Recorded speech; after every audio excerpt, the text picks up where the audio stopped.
나누도록 하겠습니다. 여러분 마음 가운데 여러 가지 감정 중에 특별히 두려움이라고 하는 감정도 있을 줄로 압니다. 여러분, 두려움이라고 하는 것은요, 누구에게나 있습니다. 누구에게나 두려움이 있어요. 근데 여러분 주변에 굉장히 대가 세 보이는 분 계시죠? 참 기가 세 보이고, 그래서 저 사람은 아마 두려운 게 없을 것 같다 싶은 사람도 있을 겁니다. 아니요, 그렇지 않습니다. 강해 보이는 사람일수록 사실 알고 보면요, 센 척하고 있는 겁니다. 인간은 본질적으로 다 약한 존재입니다. 그리고 그 마음 가운데 다 두려움을 안고 살아가는 존재들입니다. 왜 센 척할까요? 자기도 두려우니까 센 척하는 겁니다. 여러분, 다시 말씀드립니다. 세상에 두려움 없는 사람 아무도 없습니다. 여러분, 왜 모든 인간이 두려움을 갖게 됐을까요? 이 두려움은 본래 하나님께서 우리 인간 속에 심어두신 인간의 본능 중에 하나입니다. 원래 두려움은 우리에게 꼭 필요해서 하나님이 우리에게 주신 거예요. 일종의 안전장치라고 할 수가 있겠죠. 이 두려움이라고 하는 본능이 있기 때문에 모든 위험으로부터 우리 자신을 지켜오고 보존해 올 수가 있었던 것입니다. 그러니까 하나님이 우리에게 준 두려움은요, 원래는 좋은 거였어요. 그런데 인간이 타락한 후에는 어떻게 되었습니까? 마땅히 두려워해야 할 것을 두려워하지 않게 되었습니다. 반대로 두려워하지 않아야 될 것을 두려워하게 되었습니다.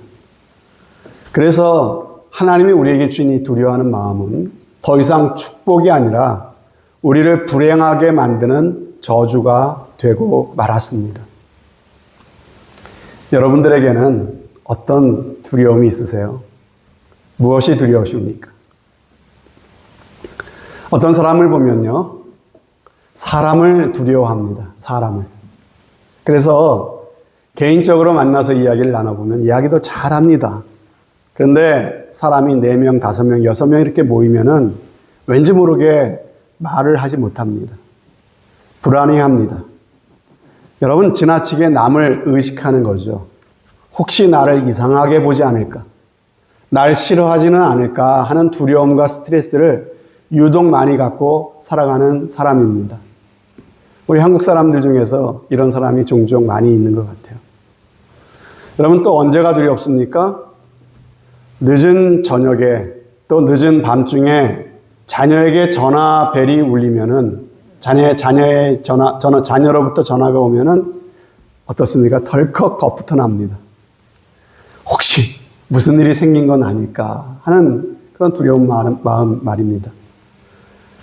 여러분, 나는 지금 사는 게 별 문제가 없는 것 같은데 왜 불안합니까? 불확실한 내일이 불안한 겁니다. 내일을 생각하면은 불안하고 두려워서 그래서 밤에 잠을 잘 이루지 못하는 분들도 계세요. 특별히 이 자리에 계신 나이 많으신 분들이요. 한 해 한 해 나이가 들어가면서 몸도 점점 더 약해집니다. 이렇게 가다가 거동도 못하게 되면 어떻게 하나, 그때는 어떻게 사나 하는 두려움이 이런 마음 가운데 있지 않습니까? 주변의 사람들이 하나 둘 떠나가고 나 혼자 남게 되면 어떡하나 하는 두려움도 있을 겁니다. 또 자꾸 뭔가를 깜빡깜빡 잊어버려요. 젊었을 적에는 안 그랬는데 그러면서 내가 이러다가 치매가 오는 거 아닌가 하는 그런 두려움도 있을 때가 있습니다. 이런 모든 게 다 두려운 거지요. 우리 자녀들도 보면은 두려울 때가 있어요. 특별히 정기적으로 다가오는 시험을 앞두고 마음이 불안하고 이번에 성적이 떨어지면 어떡하나, 또 내가 생각하고 목표로 했던 것을 실패하면 어떡하나, 내 미래에 대한 앞에 있는 그러한 시험에 대한 불안과 두려움도 우리 자녀들에게 있을 줄로 압니다. 여러분, 교회에서 신앙생활 하시는 분들 중에서 무슨 일을 할 때마다 소위 택일을 하는 사람들이 있습니다. 여러분, 택일이 뭐냐? 무당이나 점쟁이한테 가서 날을 받는 거죠. 예. 우리 자녀가 결혼식을 하는데 이 날짜에 해도 될까요? 묻습니다. 이사를 가는데 그냥 편한 날짜에 아무 날짜나 편한 시간에 가면 되는 거 아닙니까? 그런데 그렇게 하질 못해요. 꼭 무당과 점쟁이한테 가서 이날 이사해도 됩니까? 손 없는 날이 어느 날인지 좀 알려주세요. 봐주세요 하면서 그렇게 날짜를 정하시는 분이 계세요. 교회 다니시는 분들 중에서도 계십니다. 여러분, 왜 그렇습니까? 혹시나 손 있는 날 자녀를 결혼시켰다가 그날 이사했다가 혹시 잘못될까봐 두려움이 있는 겁니다. 두려움. 여러분, 우리 주변에 이런 미신과 두려움에 사는 사람들이요, 생각보다 굉장히 많이 있습니다. 하다못해 집에 못 하나 박는 것도 마음대로 받지 못하는 사람들도 있더라고요. 여러분 기억하십시오. 우리에게는 언제나 슬픈 일, 후회스러운 일, 두렵고 걱정되는 일은 언제나 있어 왔습니다. 또 지금도 있습니다. 맞죠? 여러분, 슬프고 후회스러운 일, 두렵고 걱정되는 일이 하나도 없었던 적이 있었습니까? 항상 우리의 삶 가운데 따라오고 있습니다. 하지만 중요한 것은요, 그와 동시에 우리에게는요, 여러분이 정말로 예수 그리스도를 나의 구주와 주님으로 믿으신다면은 우리에게는 주 안에서 기뻐할 수 있는 조건 또한 항상 있다는 사실을 여러분들 꼭 기억하시기를 바랍니다. 그러니까 여러분 중요한 게 뭘까요? 선택입니다. 선택. 무엇을 내가 붙잡고 무엇을 선택하며 살아가는가라고 하는 게 굉장히 중요한 거예요. 그러니까 생각할수록 마음 아프고 속상하고 후회되고 걱정되는 일만 집중하면서 살아가는 선택을 할 수도 있고요. 반면에 그런 일이 있음에도 불구하고 내게 감사한 일, 기뻐할 일을 늘 생각하며 바라보는 사람이 있을 수 있다고 하는 것입니다. 여러분, 슬퍼할 일과 감사할 일, 참 불안하고 두려운 일과 기뻐할 일이 항상 우리의 삶 가운데 있지만 이 둘 중에서 내가 무엇을 선택하며 사느냐라고 하는 것이 그것이 바로 우리의 믿음을 결정하는 것이고 그것이 우리의 삶의 행복을 결정하게 되는 것입니다.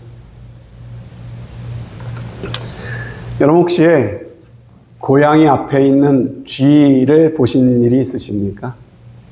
저 어렸을 때 할아버지 할머니 시골집에 가서 그런 모습을 본 적이 있었어요.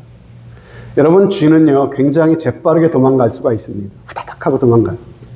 근데 이상해요. 고양이 앞에 쥐가 있는 걸 봤는데요. 분명히 다치지도 않았습니다. 멀쩡한데 도망가지를 못하고 있더라고요. 몸이 얼어붙은 채로 맥을 못 추고 있어요. 여러분 왜 그럴까요? 두려움에 사로잡혀서 그래요. 두려움에. 그래서 고양이 앞에서 벌벌벌 기다가 고양이의 놀잇감이 되고 마침내 먹잇감이 되고 말더라고요. 여러분 그런데 쥐만 그런 것이 아닙니다. 우리 사람도 그럴 수 있습니다. 사람이 두려움에 사로잡히게 되면 바로 그런 비슷한 모습이 될 수 있다는 거예요. 마땅히 봐야 할 것을 보지 못하게 됩니다. 해야 될 생각을 바로 하지 못하게 됩니다. 언제? 두려움에 사로잡히면. 내가 할 수 있는 것을 하지 못하는 상태가 되더라고 하는 것이에요. 지금으로부터 90여 년 전에 미국 샌프란시스코에 골든게이트 다리를 지을 당시의 일이었다고 합니다. 그 다리에 그 상판들이 놓여지면서 다리 위에서 작업을 하던 사람들이 있었죠. 주로 그 중국에서 데리고 온 그 노동자들이 그 일을 했다고 하지 않습니까? 근데 그렇게 높은 데서 일하던 인부들이 그 바다에 떨어져서 죽는 사고가 빈번하게 일어났다고 합니다. 여러분 왜 그 높은 데서 일하다가 사람들이 떨어질까요? 높은 곳에서 일하다가 두려움에 사로잡히는 순간 아차하면서 사고가 일어나게 된다고 하는 것이죠. 결국 공사를 주관하던 건설업체는 당시에 10만 달러라고 하는 거금을 들여서 이 공사하는 그 현장 밑에다가 이런 안전 그물망을 설치를 했답니다. 그런데 여러분, 재미있는 사실은 이 그물망을 설치하고부터 추락하는 사고가 거의 발생하지 않게 되었다는 것이에요. 그리고 인부들의 작업 속도도 빨라져서 공사 진행이 한층 빨라졌답니다. 여러분, 무슨 말이죠? 이곳에서 일하던 사람들은요, 이제 다리 밑에 펼쳐진 든든한 그물 덕에 내가 떨어져도 바다에 빠져 죽지 않으리라는 믿음을 갖게 되었다고 하는 것이죠. 여러분, 당시에 이 금문교 건설 현장에 큰 그물이 펼쳐져 있었다고 한다면은, 여러분, 우리의 인생에는 더 크고 든든한 그물이 펼쳐져 있는 줄로 여러분 믿으시기를 바랍니다. 그게 뭘까요? 그것은 우리의 생명을 붙잡고 계시는 하나님, 그리고 우리를 모든 위험에서 지켜주리라고 약속하신 살아계신 하나님의 약속인 줄로 믿습니다. 여러분, 이것이 나에게 있다는 사실을 아는 사람과 그것을 믿고 살아가는 사람과 그 사실을 알지 못하고 그 사실을 믿지 못하고 살아가는 사람의 모습은 다를 수밖에 없는 것이에요. 그래서 이사야 43장에 이런 말씀을 하셨죠. 야곱아, 너를 창조하신 여호와께서 이제 말씀하시느니라. 이스라엘아, 너를 조성하시는 자가 이제 말씀하시느니라. 야곱과 이스라엘은요, 구약시대, 이것은 오늘날 신약시대에 예수 믿는 우리들을 의미하는 것입니다. 너는 두려워하지 말라. 내가 너를 구속하였고 내가 너를 지명하여 불렀나니 너는 내 것이라. 너는 내 것이라. 그러면서 계속해서 기가 막힌 약속을 주고 계십니다. 네가 물 가운데로 지날 때에 내가 함께 할 것이라. 강을 건널 때에 물이 너를 침몰치 못할 것이며 네가 불 가운데로 행할 때에 타지도 아니할 것이요 불꽃이 너를 사르지도 못하리니 대저 나는 여호와 네 하나님이요 이스라엘의 거룩한 자요 내 구원자임이라. 여러분, 이 귀한 약속이 바로 우리의 삶을 든든하게 지켜주는 안전한 그물망이 될 수 있다는 것이에요. 더구나 여러분, 두려워하는 마음은요, 우리의 건강에 얼마나 안 좋은 영향을 끼치는지 모릅니다. 신경계통의 병이 있죠. 소화기 계통의 병, 그리고 심장계통의 병들이 어디서 주로 오느냐. 스트레스나 아니면 두려워하는 마음, 근심과 염려 때문에 오는 것이라고 하지 않습니까? 그래서 욥기 말씀에 이런 말씀이 있습니다. 내가 두려워하는 그것이 내게 임하고 내가 무서워하는 그것이 내 몸에 미쳤구나. 여러분, 무슨 말일까요? 우리가 무엇을 두려워하게 되면은 실제로 내가 두려워하던 그 일이 나의 삶에 일어나게 되더라라고 하는 말씀이에요. 여러분, 안 일어날 일도 두려움에 사로잡히게 되면요, 그 일이 나의 삶 가운데 일어나게 되더라라고 하는 것. 사랑하는 성도 여러분, 그러면 어떻게 해야 이 두려움을 우리가 극복하며 살아갈 수 있을까요? 미국의 철강왕이었던 카네기는요, 이런 말을 했습니다. 자, 두려운 것과 근심되는 것이 무엇인지 하나씩 기록해 보라. 예, 하나씩 내가 뭐가 두려운지, 뭐 때문에 불안한지 하나하나 한번 기록해 보라는 겁니다. 그러면 어떻게 된대요? 실상 그 가운데 대부분은 근거가 없는 두려움이라는 것을 알게 될 것이다. 예. 여러분, 많은 두려움과 불안은요, 근거가 없어요. 그것을 한번 적어보면 그 사실을 알게 된다는 것이죠. 여러분, 왠지 불안하고 두렵거든 한번 해보시기 바랍니다. 분명 도움이 될 거예요. 그러나 성경은 우리에게 두려움을 극복할 수 있는 더 좋은 길이 있다고 우리에게 알려주고 계십니다. 자, 오늘 말씀 2절에 보니까요, 보라, 하나님은 나의 구원이시라. 내가 의뢰하고 두려움이 없으리니. 여러분, 예수 그리스도를 믿어 하나님의 자녀가 된 사람들에게는요, 분명히 두려움을 이길 수 있는 확실한 방법이 있다고 말씀하시는 것입니다. 여러분, 성경을 펼쳐 읽어보세요. 성경 많은 곳에서 우리를 향해서 하나님께서는 두려워하지 말라고 말씀하십니다. 창세기 15장 1절에 보면요, 아브라함아 두려워 말라. 나는 너의 방패요 너의 지극히 큰 상급이니라 그랬어요. 내가 너의 방패가 되어주고 내가 너의 상급이 되어줄 테니까 두려워하지 말아라 라는 말씀이죠. 창세기 26장에도 보면요, 두려워 말라. 내 종 아브라함을 위하여 내가 너와 함께 있어 내게 복을 주어 네 자손으로 번성케 하리라 그랬어요. 여러분, 이 유대 땅에는 물이 귀했죠. 그래서 이 우물은요, 생존의 문제였어요. 생존이 달린 문제. 이삭은요, 가는 곳마다 힘들게 우물을 파서 물을 얻었죠. 그런데 그렇게 물을 얻게 되면 어떻게 됩니까? 그 땅에 원래 살던 그 정착비 블레셋 사람들이 몰려와서 이 땅은 우리 땅이니까 이 우물을 내놓으라고 억지를 부립니다. 그러면 이삭은 그 우물을 양보를 하고 다른 곳으로 이사를 가서 거기서 또 우물을 파죠. 거기서 또 물이 나오면 또 블레셋 사람들이 몰려와서 또 똑같은 짓을 벌입니다. 그러면 또 우물을 그들에게 넘겨주고 다른 곳으로 이사를 해야 되는 것이 몇 번 반복이 되는 거예요.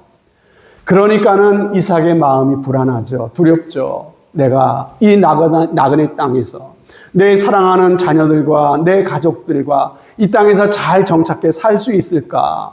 이런 걱정과 두려움이 밀려오던 그 순간에 하나님께서 그에게 주셨던 말씀이 이 말씀이에요. 너 이삭아, 두려워하지 말아라. 내가 너와 함께 있을 것이야. 내가 아브라함에게 약속한 그 복을 너에게 줄 것이야. 그래서 네 자손이 이 땅에서 번성하도록 해줄 거야 라고 하나님께서 약속하고 계신 것이에요. 하나님의 사람 엘리야가 도단성에 있을 때 밤중에 아람의 군대가 막 떼거지로 밀려와서 그 성을 완전히 포위를 해버렸습니다. 아침에 일찍이 엘리야의 종이 일어나 보니까 이게 큰일 났습니다. 적군이 성을 완전히 포위를 하고 있는 거예요. 두려워 떨고 있는 그 사원한테 엘리사가 한 말이 무엇입니까? 두려워하지 말라. 우리와 함께한 자가 저와 함께한 자보다 많으니라 그랬어요. 그리고 하나님께 이 종의 눈을 열어달라고 기도합니다. 그러자 종의 눈이 밝아지면서 뭔가를 보게 됐는데요. 와, 우리를 둘러싸고 있는 그 아람 군대 그 너머에 그 적군보다 훨씬 더 많은 천군 천사와 불병거가 완전히 둘러싸고 있는 모습을 보게 되는 것이에요. 여러분, 그렇습니다. 우리가 아무리 위험한 상황에 처해 있다 할지라도, 사방이 완전히 둘러싸인 것 같은 그러한 답답한 상황을 만났다 할지라도, 우리가 예수 그리스도를 믿는 믿음 안에 있다면요, 하나님께서는 반드시 천군 천사를 보내셔서 우리를 둘러싸고 계신 것을 꼭 믿으시기를 바랍니다. 그럼 두려워할 필요가 없다라고 말씀하시는 거예요. 철로 역정을 지은 존 버녀는 두려움이라고 하는 것을 뭐라고 말했습니까? 두려움을 형상화했어요. 길을 막고 있는 사자가 있어요. 으르렁거리고 있습니다. 도저히 내가 그 길을 통과할 수 없어 보였어요. 근데 그 사자의 이름이 두려움이래, 두려움. 그런데 그것을 자세하게 보니까 그 사자가 어떻게 합니까? 기둥에 묶여 있는 거예요. 으르렁거리기는 할 수 있어. 나한테 두려움은 줄 수 있는데 와서 나를 해하거나 물 수 있는 능력은 없는 존재. 그것이 바로 두려움이라고 하는 것을 존 버녀는 철로 역정을 통해서 우리에게 이야기하고 있는 것이죠. 여러분, 그렇습니다. 두려움은 속임수예요. 속임수. 예, 우리 예지가 무슨 티셔츠를 입고 다니는데 거기에 두려움은 너를 속이는 거라고 하는 그런 문구가 있더라고요. 맞습니다. 두려움은 우리를 속일 뿐이에요. 그러나 하나님께서 우리의 눈을 밝혀주시고 성령 충만해서 우리가 믿음의 눈이 열리게 될 때 저 적군보다 나와 함께 하시는 하나님이 더 많고 크신 것을 우리가 보게 된다는 것이죠. 두려움은 우리 믿는 자들 결코 해할 수 없다는 것을 우리는 담대하게 믿고 믿음으로 나가면요, 두려움은 물러가게 될 줄로 믿습니다. 이런 은혜가 우리 가운데 있을 것이에요. 텍사스에서 목회하고 계시는 어떤 목사님의 글입니다. 거기에 보면 이런 내용이 나와 있어요. 그 교회는 결혼한 지 오래되었는데 임신을 하지 못하는 한 젊은 집사님이 계셨답니다. 병원에서 검사를 해봐도 부부가 다 정상이래요. 임신을 못할 이유가 없대요. 그런데 임신이 안 돼, 임신이. 그래서 목사님이 부부를 상담을 했습니다. 그런데 이 부인 집사님의 마음 가운데 깊은 두려움이 있다는 사실을 발견하게 되었습니다. 이 여집사님의 친정어머니가 계신데 친정어머니가 본인을 낳을 때 그렇게 어렵게 낳았답니다. 어렸을 때. 거의 죽을 뻔하다가 태아와 산모가 거의 죽을 뻔하다가 그렇게 살아나서 그렇게 지금 이렇게 자라나게 됐다는 거죠. 그런데 어려서부터 또 무슨 이야기를 듣고 자랐냐면요.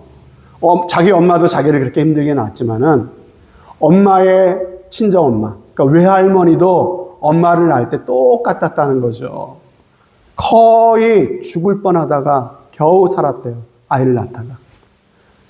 이 이야기를 들으니까는 이 집사님의 마음에 어떤 생각이 자리 잡았을까요? 나도 아이를 낳을 때 거의 죽겠구나. 이런 생각이 그 마음 가운데 있었던 것이죠. 그러면서 아이를 갖기를 원하는 마음도 있었지만은 마음에 두려움이 있는 거야. 아이를 가지면 나도 그렇게 될 거야. 라고 하는 두려움이 자리 잡고 있었던 것이죠. 그런 두려움이 마음에 꽉 자리를 잡고 있으니까요. 여러분, 임신이 안 되고 또 힘들게 임신이 돼도 그렇게 유산이 되고 있었던 것이에요. 그 원인을 알게 된 목사님은 그때부터 그 집사님을 격려했습니다. 이렇게 말했습니다. 오늘부터 하나님께서 집사님의 삶 속에서 할 수 있는 일을 늘 생각하십시오. 태의 열매는 하나님의 상급이라는 사실을 늘 마음에 떠올리고 말씀을 기억하십시오. 그리고 집사님의 마음과 생각에 하나님의 말씀이 자리 잡도록 하셔야 됩니다. 두려움이 아니라 하나님의 약속이 그 마음에 자리 잡도록 하셔야 됩니다. 그리고 믿음으로 상상하세요.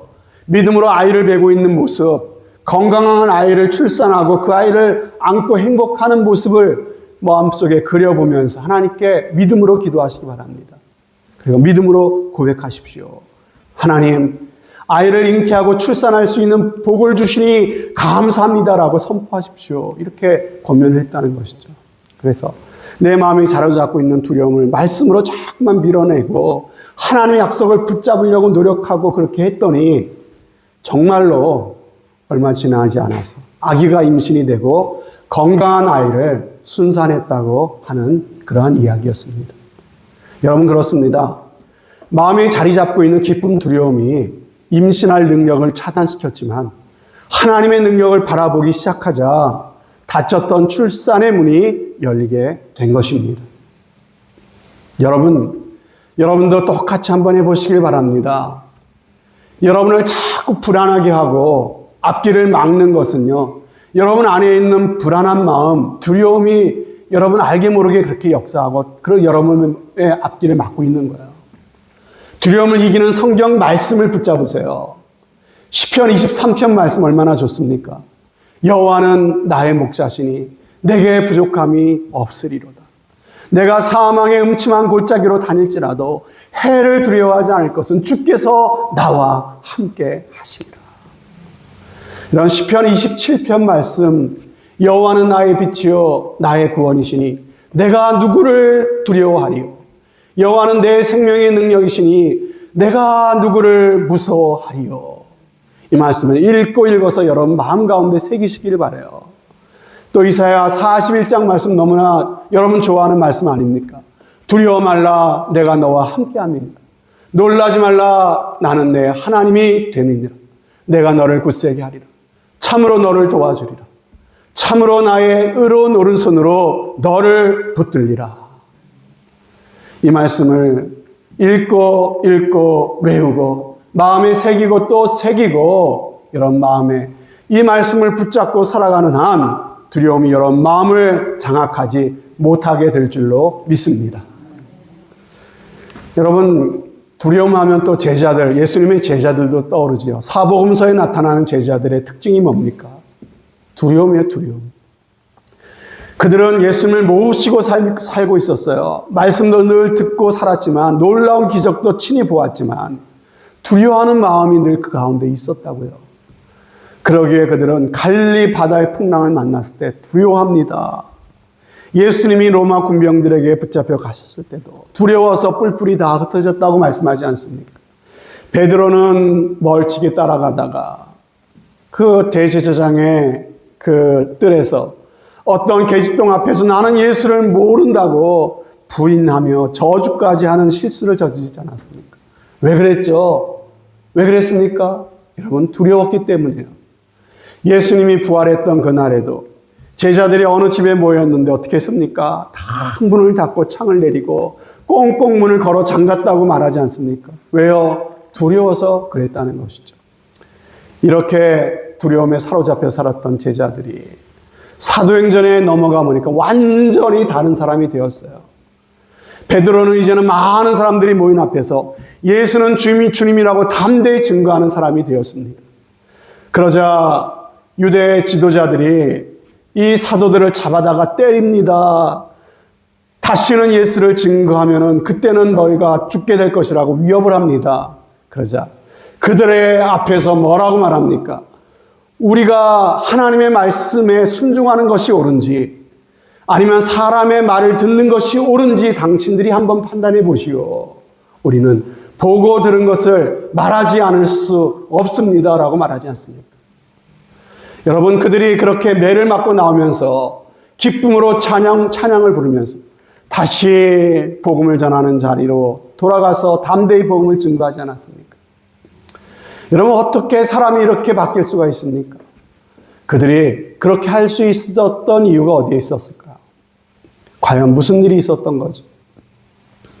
그들에겐 부활하신 주님이 나타나셨어요. 부활하신 주님을 만났습니다. 부활하신 주님은 제자들에게 나타나실 때마다 똑같은 말씀을 반복하셨어요. 두려워하지 마라. 평안이 있을지어다 말씀하셨어요. 동일하게 주님이 이 자리에 나타나셔서 여러분들에게 말씀하시는 줄로 믿습니다. 두려워하지 마라. 너희 가운데 평안이 있을지어다.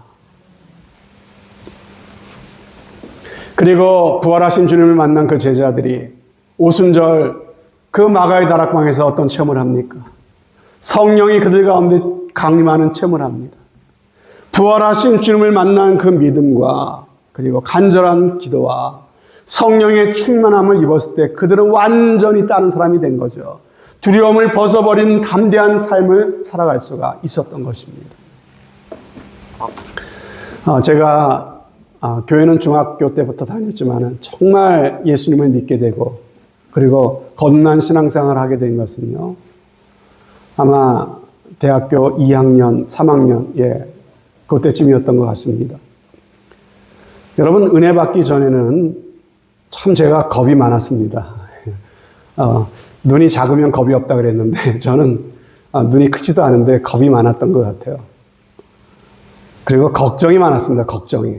늘 마음이 왠지 불안했어요. 어렸을 때 생각하면 불안함이 많았어요. 스트레스를 많이 받는 성격이었던 것 같아요.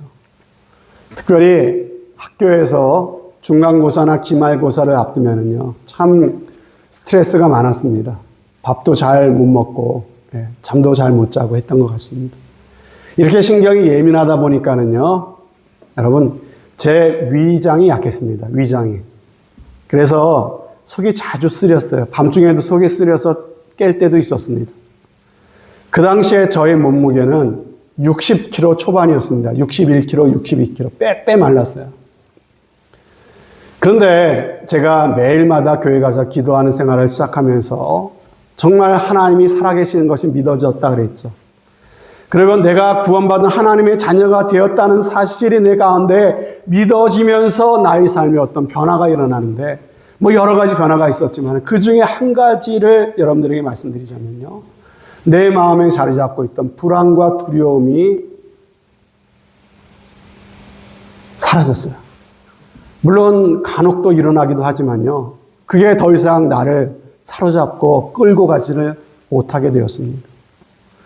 그래서 예수를 완전히 믿고 난 다음에 제가 스스로 깜짝 놀란 적이 있었어요.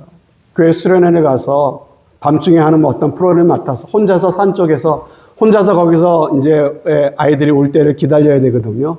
근데 그것도 이렇게 좀 공포를 조장한다고 무덤이 있는 데서 저 혼자 깜깜한 산중에 기다리고 있었거든요.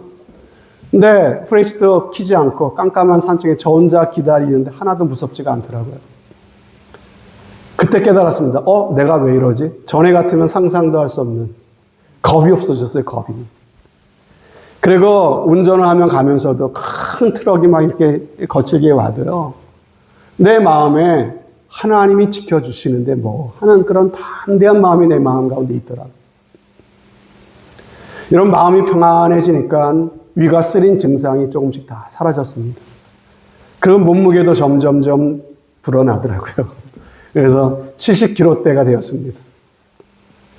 그리고 큰 시험을 앞두고도 편안하게 잠을 자고 밥을 먹을 수 있게 되었습니다. 여러분, 오늘도 정말 살아계신 주님이 주시는 믿음으로 말미암아 이 평안이 여러분들 마음 가운데 자리 잡게 되시기를 주님의 이름으로 축복합니다. 하나님께서는 언제나 우리에게 두려워하지 말라고 말씀하십니다. 성경에 어떤 말씀보다 자주 하나님께서 말씀하신 명령이 바로 두려워하지 말라는 말씀이에요. 아브라함에게도 두려워하지 말라고 하셨고요. 야곱에게도 두려워하지 말라고 하셨고요. 모세에게도 두려워하지 말라고 하셨습니다. 다윗에게도, 다니엘에게도, 엘리야에게도, 모든 선지자들에게도 두려워하지 말라고 하셨습니다. 왜요? 하나님을 믿는 사람들은요, 두려움에 사로잡혀 있을 수 없기 때문이에요. 마음이 불안하고 두려운 상태는 무엇입니까? 하나님을 믿고 하나님을 신뢰하지 않고 있다고 하는 거예요, 여러분. 그건 불신입니다, 불신. 하나님께서 기뻐하지 않는 모습이라는 거예요. 그래서 사도 바울도 디모데에게 편지할 때 뭐라고 말씀하십니까? 하나님이 우리에게 주신 것은 두려워하는 마음이 아니고 오직 능력과 사랑과 근신하는 마음이라고 했습니다. 사랑하는 여러분, 우리는 행복하고 싶은데 행복하지 못하게 만드는 것이 두 가지가 있어요. 하나는 죄입니다. 그리고 또 하나는 두려워하는 마음입니다. 예수 그리스도는 이 땅에 오셔서 우리의 죄의 문제를 해결해 주셨을 뿐만 아니라 두려움과 불안 가운데 살아갈 수밖에 없는 우리들을 해방시켜 주셨다는 사실을 여러분들 꼭 믿으시기를 바랍니다. 그렇습니다. 주님을 참으로 믿으면요, 두려움을 이길 수 있습니다. 여러분 잘 들어보십시오. 저는 정말로 믿으면 두려움이 없을 것이다 말씀드리지 않았습니다. 우리가 참으로 믿으면 두려움을 이길 수 있다라고 말씀드렸습니다. 두려움이 없는 것이 아닙니다. 하나님을 믿고 의지해도 두려운 건 두려운 것입니다. 세상에 두려움이 없는 사람은 아무도 없다고 말씀드렸잖아요. 그러나 두려움이 있음에도 불구하고 두려움에 영향받지 않고 두려움을 극복하고 살아갈 수 있는 것이 바로 믿음이고 용기입니다. 저도 아직도 스트레스를 받고 근심되는 일이 생기면 밤에 잠을 못 이루기도 해요. 그러나 계속 거기에 머물러 있지 않습니다. 주님을 찾고 또 여기 엎드려 하나님께 기도하며 하나님께 모든 문제를 맡기고 또 내어 맡기면 내 마음에 다시 확신이 생기죠. 담대함이 생깁니다. 평안함이 내 마음 가운데 일어나게 되는 것이죠. 다시 평안하게 잠을 푹 잘 수가 있습니다. 여러분, 두려움이 없는 것이 아닙니다. 그러나 하나님을 믿으면 두려움에 사로잡히지 않습니다. 하나님의 약속이 믿어지는 것이 복이에요. 이러한 은혜가 저와 여러분들 가운데 꼭 있으시기를 주님의 이름으로 축복합니다. 오늘 말씀을 보고 말씀을 맺습니다. 보라, 하나님은 나의 구원이시라. 내가 의뢰하고 두려움이 없으리. 주 여호와는 나의 힘이십니다. 나의 노래이시며 나의 구원이십니다. 오늘 이 말씀이 한 주간에 여러분의 입술로 고백되어지는 귀한 은혜가 있으시길 주님의 이름으로 축원드립니다. 아멘.